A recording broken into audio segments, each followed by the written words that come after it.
ரமலான் மாதத்தில் அனைத்திந்திய அண்ணா திராவிட முன்னேற்ற கழகத்தின் சார்பாக இஃப்தார் நிகழ்ச்சி நடைபெற்றது. தேசிய ஜனநாயக கூட்டணியில் அங்கமைக்கின்ற கட்சியுடைய தலைவர்கள் கலந்து கொண்டு சிறப்பித்தார்கள். அதோடு இஸ்லாமிய பெருமக்களும் பல்வேறு அமைப்பைச் சேர்ந்த தலைவர்களும் அதிமுக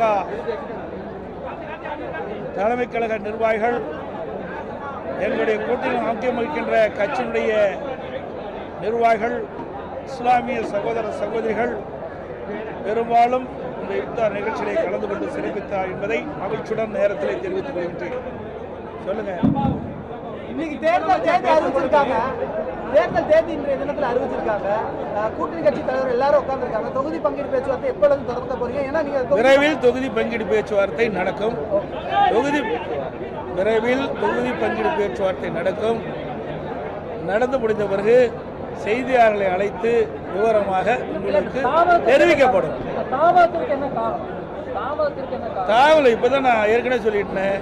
இப்போ 15 நாள் இருக்குல்ல, எப்போ நாமினேஷன் ஆரம்பம்?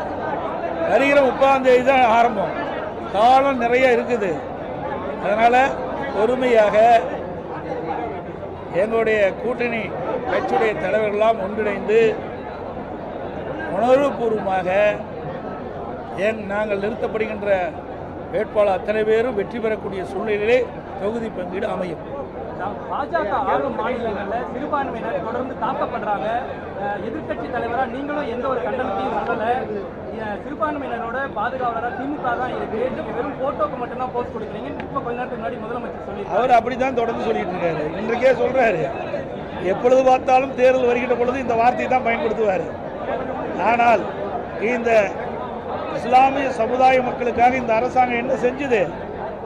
அனைத்து இந்திய அண்ணா திராவிட முன்னேற்ற கழக ஆட்சியில் இருக்கும் பொழுது பல்வேறு திட்டங்களை அம்மாவர்கள் அறிவித்து செயல்படுத்தினோம். அனைத்து இந்திய அண்ணா திராவிட முன்னேற்ற கழக ஆட்சியில் தான் சட்ட ஒழுங்கு பாதுகாக்கப்பட்டது. சிறுபான்மை மக்களுக்கு பாதுகாப்பாக விளங்கிய அரசாங்கம் அதிமுக அரசாங்கம். இன்றைக்கு ஒட்டுமொத்த தமிழ் மக்களுக்கே பாதுகாப்பு இல்லை. அப்படிப்பட்ட நிகழ்வுதான் இப்பொழுது நடந்து கொண்டிருக்கின்றது. இன்றைய முதலமைச்சரை பொறுத்த வரைக்கும் சிறுபான்மை மக்களுக்கு திமுக தான் பாதுகாப்பாக இருக்கும் என்ற ஒரு உணர்வை தூண்டிவிட்டு ஒரு தோற்றத்தை வெளிப்படுத்தி அவருடைய வாக்குகளை வாங்குவதற்காக பேசுகின்ற பேச்சு. திமுக கூட்டணியில முஸ்லிம்களுக்கான கட்சிகள் எண்ணிக்கை அதிகமா இருக்கு.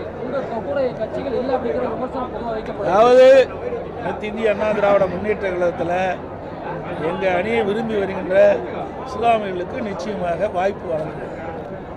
சார், இப்போ தேர்தல் அறிவிச்சிருக்க நேரத்தில் திமுக அரசாங்கம் இது 5 வருஷம் நிறைவு பண்ணியிருக்காங்க. இப்போ தேர்தலுக்குள்ள போகிறோம். திமுகவுடைய இப்போ ஆளுங்கட்சியாக இருக்காங்க. அவங்க பலத்தை எப்படி எதிர்கொள்ள போறீங்க? இல்லை நீங்கள் எந்த அளவுக்கு உங்களுடைய தேர்தல் அவருக்கு எங்கே பலம் இருக்குது? பலம் இருந்தால் ஏன் அவசரமாக புதிய திட்டத்துக்கு அடிக்கல் நாட்டிட்டு இருக்காரு? இதுவரை 5 ஆண்டு காலம் ஆட்சியில் இருந்த அரசாங்கம் மக்களுக்கு தேவையான திட்டங்களை கொடுத்ததா? இல்லையே. இந்த ஒரு 15 நாள் புதிய திட்டத்தை அறிவிக்கிறார். அதுக்கு நிதியை ஒதுக்கீடு ஒரு அடிக்கல் நாட்டுறார். இப்படி மக்களை ஏமாற்றிய அரசாங்கம் தான் விடியா திமுக அரசு. இந்த தேர்தலை பொறுத்த வரைக்கும் அவருடைய கவர்ச்சிகரான பேச்சு எடுபடாது. ஏற்கனவே 2021 சட்டமன்ற பொதுத் தேர்தலில் திராவிட முன்னேற்ற கழகத்தின் சார்பாக கொடுக்கப்பட்ட அறிவிப்புகள் 4 1 பங்கு அறிவிப்புகளை நிறைவேற்றல. மக்களை ஏமாற்றி ஆட்சிக்கு வந்த பிறகு இன்றைய தினம் ஏதோ கவர்ச்சிகரமாக பேசிட்டு இருக்கிறாங்க. அதெல்லாம் மக்களிடத்தில் எடுபடாது. இந்த தேர்தலை பொறுத்த வரைக்கும் திராவிட முன்னேற்ற கழகத்தையும் திராவிட முன்னேற்ற கழக கூட்டணியும் மக்கள் நம்ப போவதில்லை. அனைத்து இந்திய அண்ணா திராவிட முன்னேற்ற கழக ஆட்சியில் இருக்கின்ற வரை சட்ட ஒழுங்கு பாதுகாக்கப்பட்டது. விலைவாசி உயராமல் பார்த்துக்கிட்டோம்.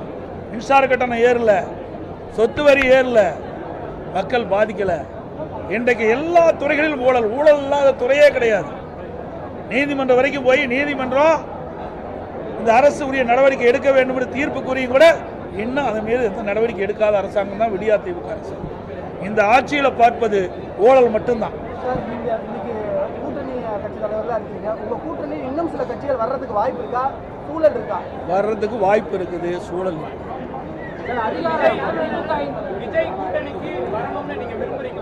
சார், நான் ஏற்கனவே சொல்லிட்டேன். அதாவது இதுவரை அனைத்து இந்திய அண்ணா திராவிட முன்னேற்ற கழகம் அல்லது எங்கள் கூட்டணி கட்சியை சேர்ந்த தலைவர்கள் இந்த நீங்கள் குறிப்பிடுகின்ற அந்த கட்சியோடு எந்தவித பேச்சுவார்த்தையும் நடத்தவில்லை. அதனுடைய கேள்விக்கு பதிலும் சார், ஆளுங்கட்சியோட தேர்தல் அறிவிச்சாங்க. ஆளுங்கட்சியோட அந்த அதிகார பலத்தை எப்படி நீங்க தேர்தல் களத்தில் எதிர்கொள்ள போறீங்க? எங்க அதிகாரமே பலமே கிடையாது அப்படின்னு தவறு. இன்னைக்கு கோட் ஆஃப் கான்டக்ட் வந்த பிறகு எல்லாம் தேர்தல் கமிஷனுக்கு போயிடுது. நீங்க அதிகாரம் சொல்வதே தவறு. அப்படி அதிகாரத்தை செலுத்தணும், அது ஒரு சர்வாதிகாரம் தான். இன்னைக்கு மக்கள் பார்த்து கொண்டிருக்கிறாங்க. இன்னைக்கு கோட் ஆஃப் கான்டக்ட் அறிவிப்பு வந்து விட்டது. இனிமேல் தேர்தல் ஆணையம் தான் இதையெல்லாம் மேற்பார்வை செய்யும். ஆட்சி அதிகாரமே அவர்களுக்கு கிடையாது. பண்டூட்டி வேல்முருகனுடைய தமிழக வாழ்வுரிமை கட்சி சில கோரிக்கைகளை முன்வச்சு இன்னைக்கு ஒரு பிரஸ் மீட் கொடுத்துருந்தாங்க. அதை வந்து அதிமுக நிறைவேற்றினாலும் திமுக நிறைவேற்றலன்னு 2 நாள் காலக்கெடு கொடுத்துருக்காங்க. அதிமுக அந்த பரிசீலனை செய்யுமா? நான் எல்லாம் அந்த செய்தி பார்க்கல, அதனால அதுக்கு உண்டான பதில் என்னிடத்துல இல்லை. வந்த அழைப்பு வந்தா அவங்க கூட்டம் சார், நான் தான் சொல்லிட்டேன், எங்கள் இயக்கத்தை அணுகின்றவர்கள் எங்களுடைய தேசிய ஜனநாயக கூட்டணியில் என்ன கொள்கை இருக்கிறதோ அதை ஏற்றுக்கொள்ளக்கூடியவர்கள் வந்தால் நிச்சயமாக அவர்களுக்கு உரிய வாய்ப்பு கிடைப்பதற்கு நாங்கள் முயற்சி செய்வோம். அனைத்து ஊடகங்களுக்கும் பத்திரிகைகளுக்கும் வணக்கம், நன்றி.